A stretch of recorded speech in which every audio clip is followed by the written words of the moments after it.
Olá, meu irmão e minha irmã, sejam bem-vindos ao nosso canal Grupo de Reflexão Bíblica São Jerônimo. Hoje meditaremos um texto do Evangelho de Lucas, aquele que a liturgia nos propõe no terceiro domingo do tempo comum. O texto ele é composto de dois trechos do Evangelho. Os 4 primeiros versículos, que nós chamamos de prólogo, e depois alguns versículos do capítulo 4, que nós chamamos de discurso programático. Qual é a importância do prólogo? O prólogo é a introdução do livro, portanto ele já nos dá uma ideia do que nós encontraremos no livro. Lucas prepara um prólogo mais ou menos como os escritores da antiguidade também o faziam.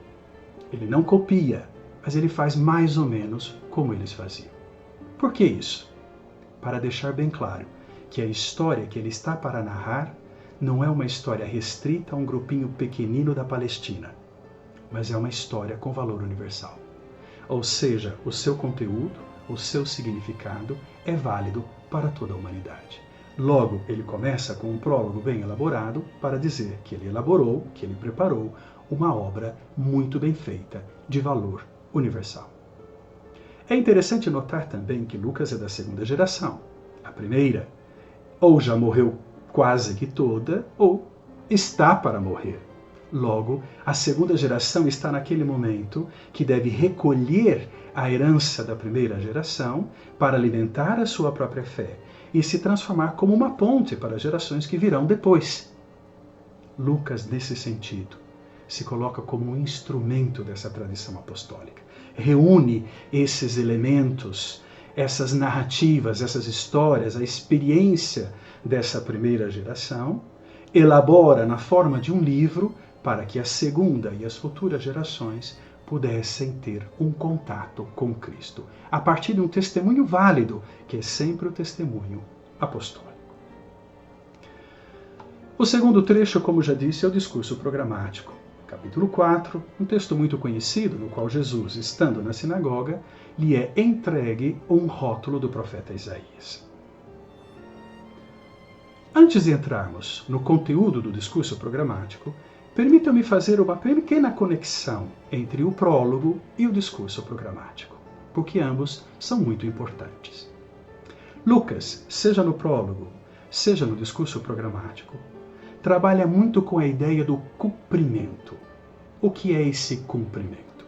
Ora, as Escrituras, no caso o Antigo Testamento, carregam as promessas salvíficas de Deus.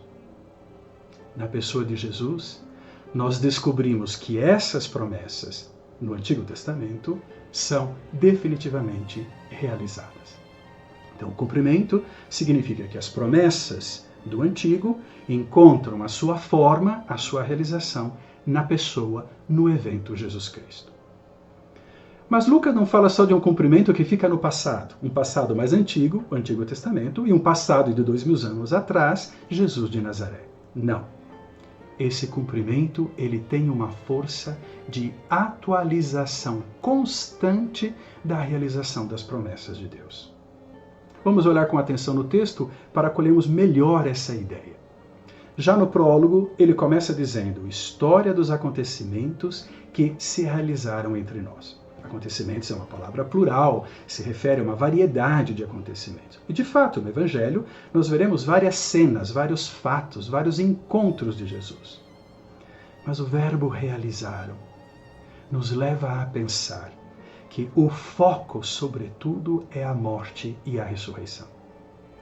Como dois elementos que compõem um evento único, que liturgicamente chamamos de mistério pascal, no qual se realiza a salvação. Esse evento único, mistério pascal, é a luz que nos permite ler todos os outros eventos da vida de Jesus. De forma simples, cada passo que nós vamos descobrindo na leitura do Evangelho de Lucas vai nos aproximando da morte e ressurreição, não só como um fato histórico, mas também como significação. Porque cada passo da vida de Jesus vai nos mostrando a profundidade e o alcance dessa salvação que a morte e a ressurreição realiza na história. Essa expressão entre nós também é interessante. Por quê? No primeiro momento, ela se refere a primeira comunidade que recebeu o Evangelho de Lucas em suas mãos. Esse nós é aquele grupo. Mas como o Evangelho transcende um período histórico e continua falando a todos os períodos históricos, esse entre nós se refere também a mim, a você, às nossas comunidades. Nós que hoje recebemos o Evangelho, ouvimos o Evangelho. Logo, a morte e a ressurreição de Jesus realizaram é uma salvação que nos alcança hoje. Os acontecimentos da vida de Jesus, lidos a partir da morte e a ressurreição, nos educam na fé que somos convidados a viver e testemunhar hoje. No discurso programático, citação de Isaías, encontramos a expressão enviou-me para proclamar. Não vou entrar nos muitos detalhes do grego, mas me permito usar apenas um aspecto. O verbo grego aqui é um perfeito do indicativo. O que significa isso? Perfeito do indicativo significa que algo aconteceu ou começou no passado e isso se propaga na história. Aconteceu lá, mas ainda não se encerrou, continua se propagando na história.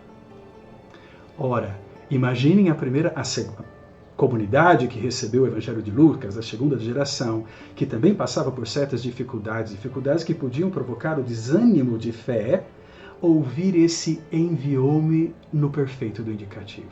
O que significava isso? Significava que Jesus não é uma experiência do passado, é uma experiência de hoje, porque foi enviado e continua sendo enviado, sobretudo sob o sinal da força do Espírito. O Espírito do Senhor está sobre mim.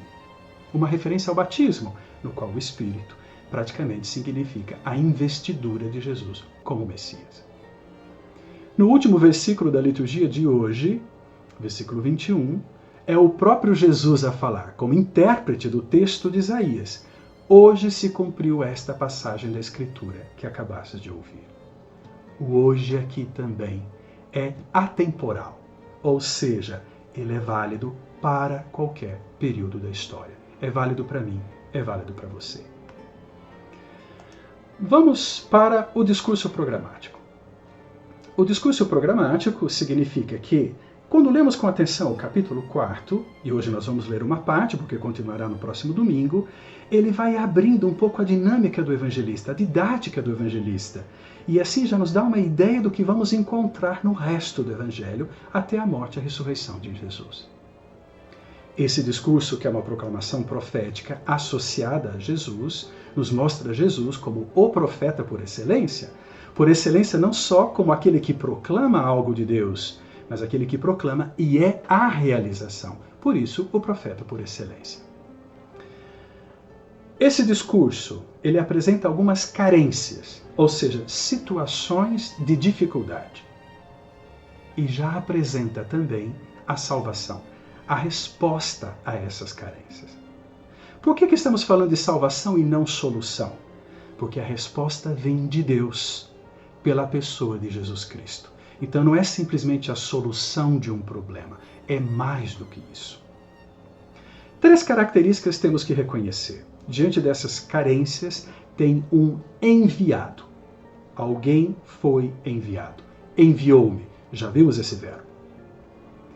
Depois, tem os meios de superação da carência. Quando se apresenta a carência, se apresenta também a superação. Anunciar a boa nova aos pobres. Proclamar a libertação aos cativos. Aos cegos a recuperação da vista e libertar os oprimidos. A condição de carência é pobreza. E a primeira palavra, pobres, aqui é tremendamente significativa, porque ela coloca em evidência qual é o foco do discurso. A palavra pobres não pode ser entendida somente como oposição a rico, como aquele que não tem dinheiro. Pobre é a primeira palavra porque ela significa uma ampla categoria social ou categorias sociais de pessoas que se encontram em situação de ausência de dinheiro, de ausência de dignidade, oprimidas, marginalizadas, limitadas nos seus direitos e também nas suas expectativas. Os pobres são aqueles que por primeiro Deus olha, e Jesus, como Messias de Deus, não poderia ser diferente. Aos pobres, o que se diz? Anunciar a boa nova.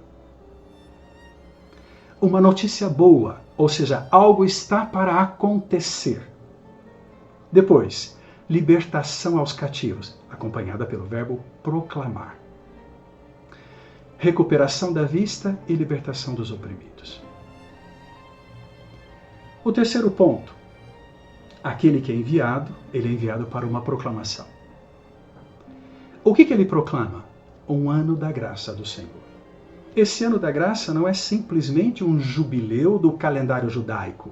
Esse ano da graça, ele tem essa característica do cumprimento e da atualidade da salvação de Deus, que perpassa, que abraça a inteira história. O que quero destacar aqui é que enviou para anunciar, proclamar e proclamar. O que quer dizer isso?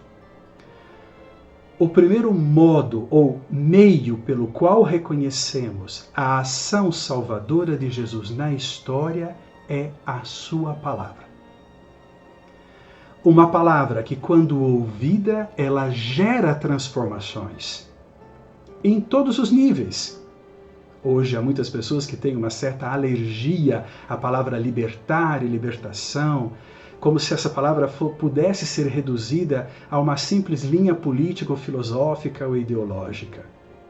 Ora, pobre, cativo, libertação, libertar, oprimido, tudo isso quer dizer que a salvação de Deus não é só uma experiência espiritual, mas é uma experiência espiritual da graça que quer abraçar a nossa inteira vida em todos os seus níveis e relações.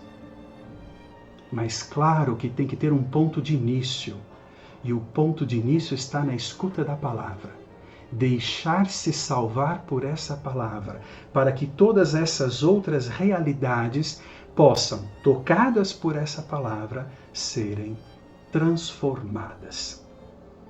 Nesse sentido, concluo destacando um ponto do discurso programático: aos cegos, a recuperação da vista.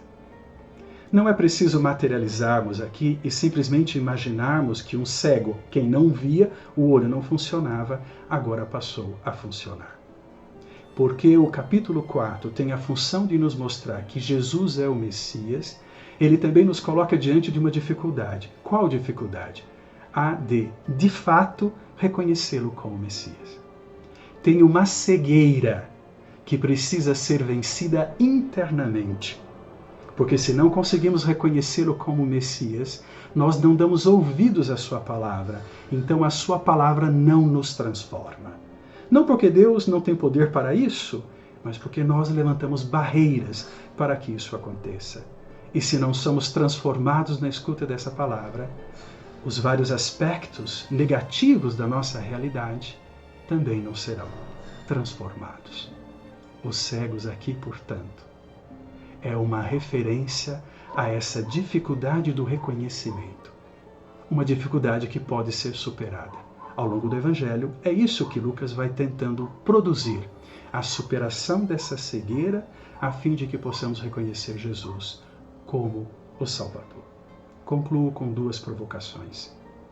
Estamos num período de tantos exageros, de polarização, inclusive polarização promovida por cristãos. Pergunto, será que essa polarização, essa briga ferrenha e militante por certos aspectos da fé manipulados, são de fato um testemunho do Evangelho? Essa militância forte, ela tem produzido unidade ou ela está rasgando cada vez mais a possibilidade de que o Evangelho seja proclamado para a inteira humanidade? Terceira, ou melhor, segunda provocação, é uma provocação espiritual. Deixemos-nos tocar para esse Evangelho, deixemos-nos tocar por essa palavra, para que as nossas cegueiras, porque mesmo nós com anos de vida de igreja, às vezes desenvolvemos cataratas, deixemos que as nossas cegueiras sejam curadas na escuta da palavra.